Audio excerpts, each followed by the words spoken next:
Now to Afghanistan, where combat logistic patrols continue to be a lifeline for troops who man the forward operating bases and patrol bases across Helmand province, keeping them supplied with essential kit and equipment.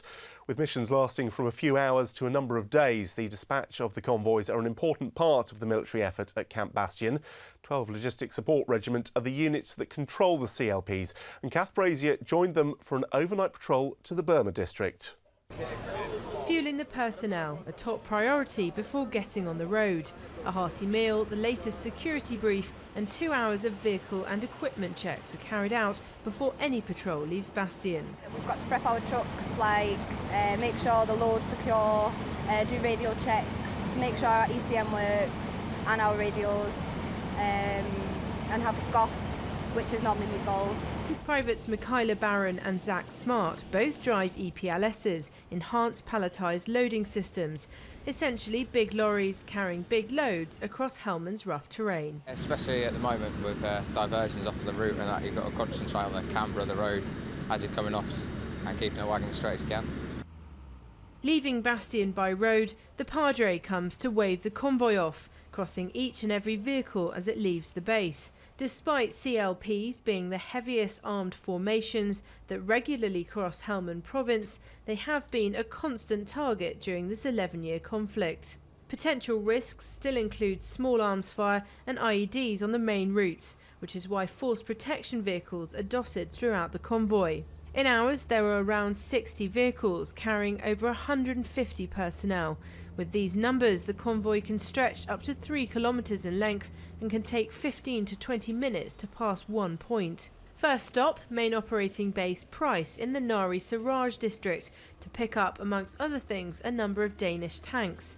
Moving them on these heavy equipment transporters mean they don't have to be driven up individually, saving personnel time and energy.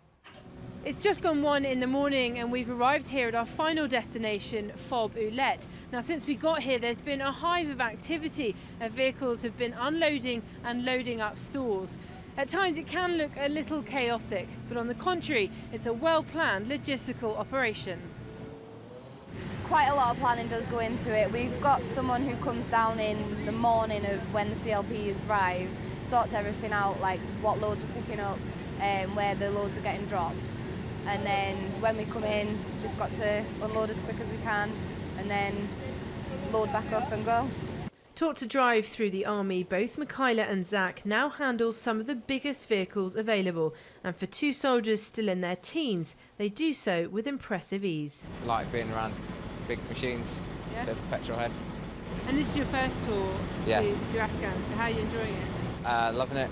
I'll just come back out as soon as I could.